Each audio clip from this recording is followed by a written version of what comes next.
नमस्ते, मैं डॉक्टर देवश्री चांदोरकर सन eye hospital Lucknow में कांच बिंदु एवं मोतिया बिंदु स्पेशलिस्ट हूँ। तो आज मैं आपको सबसे आँखों की खतरनाक बीमारी जिसे साइलेंट थीफ ऑफ साइट भी कहा जाता है उसके बारे में जानकारी देना चाहती हूँ। तो कांच बिंदु काला मोतिया जिसको माना जाता है, कॉमनली जिसको बोला जाता है ग्लोकोमा इंग्लिश में, तो ये अराउंड 12 लाख इंडियन पॉपुलेशन को ब्लाइंड कर चुकी है और बाय द ईयर 2040 और 27 लाख पेशेंट्स इससे पीड़ित हो सकते हैं। तो कांच बिंदु काला मोतिया अक्सर क्या होता है बेसिकली, तो इसमें आपका जैसे शरीर का बीपी बढ़ता है उसी तरह आँखों में एक सेपरेट बीपी होता है जिसको हम लोग इंट्राओक्यूलर प्रेशर बोलते हैं।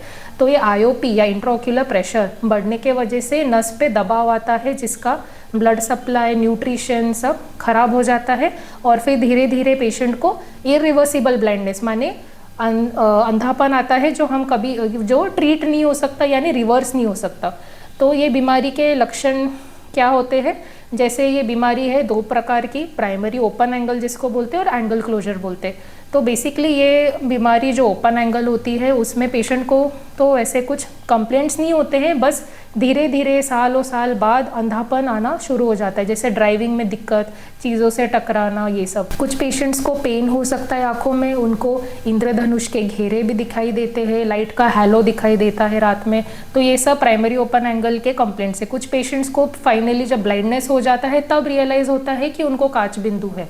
तो और दूसरा प्रकार है एंगल क्लोजर जो नॉर्मली 40 के एज में जिसको बहुत प्लस नंबर होता है, तो उनमें क्या होता है शाम के वक्त आंखें लाल होना, सिर भारी होना, आँखों में दर्द होना, उल्टी जैसा, जी मचलाना, ये सब उसके कंप्लेंट्स होते हैं। तो ये ग्लोकोमा ऐसा बीमारी है जो बिना डॉक्टर को दिखाए आप नहीं खुद से पहचान सकते हो, बट ये कुछ सिम्टम्स है पेशेंट्स में, जैसे दुखना, कम दिखना, ये सब कुछ कॉमन फ्यू सिम्टम्स होते हैं जिसके वजह से पेशेंट्स हमारी तरफ आते हैं।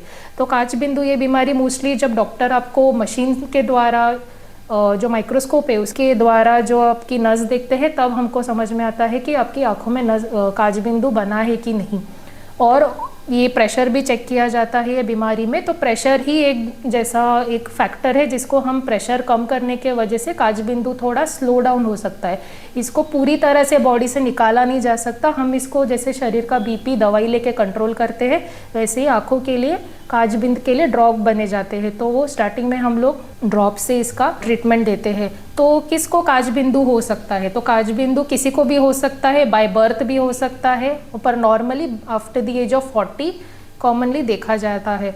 तो जिसके घर में फैमिली हिस्ट्री है अंधेपन की, कांच बिंदु की, उनमें भी ये हेरिडेटरी होता है, जेनेटिक्स कुछ लोगों के इसमें ख़राब रहते हैं, इसीलिए उनको ग्लोकोमा हो जाता है। फिर दूसरी चीज़ है बीपी, शुगर, बीपी के पेशेंट, शुगर के पेशेंट, स्ट्रोक आया हो, कभी लकवा मारा हो, या फिर जिन्होंने बहुत साल स्टीरॉयड्स के ड्रॉप्स लिए हो या स्टीरॉयड्स खाई हो, या फिर आँखों में जब भी किसी को मार लगी हो, तो उन सबको भी कांच बिंदु हो सकता है। कांच बिंदु की क्या ट्रीटमेंट होती है, तो इनिशियली पेशेंट जब आता है तो हम लोग उसको फर्स्टली ड्रॉप्स पे डालते हैं, जैसे कुछ 5-6 प्रकार की ड्रॉप्स अवेलेबल है मार्केट में। इंडिया में अभी every type of drop is available, तो वो हम लोग उससे शुरुआत करते हैं। अगर प्रेशर कंट्रोल ना हो, कुछ पेशेंट्स में हम लेज़र भी करते हैं, जो नैरो एंगल ग्लोकोमा होता है उनको हम लेज़र से भी ट्रीट करते हैं। तीसरी चीज़ है अगर उससे भी प्रेशर कंट्रोल ना हो या ग्लोकोमा बढ़ता जाए तो हम सर्जरी भी कर सकते हैं।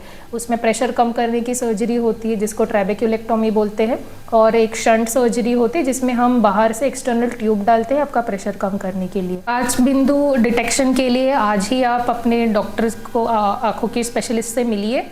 Bye the age of 40 and 40 and above हर एक को साल में एक बार कांच बिंदु का डिटेक्शन के लिए जाना चाहिए, जिसको हम स्क्रीनिंग बोलते हैं। ग्लोकोमा स्क्रीनिंग हर एक इंसान में होनी चाहिए एटलीस्ट साल में एक बार, सो दैट हम लोग लाइफ में ब्लाइंडनेस प्रिवेंट कर सकते हैं।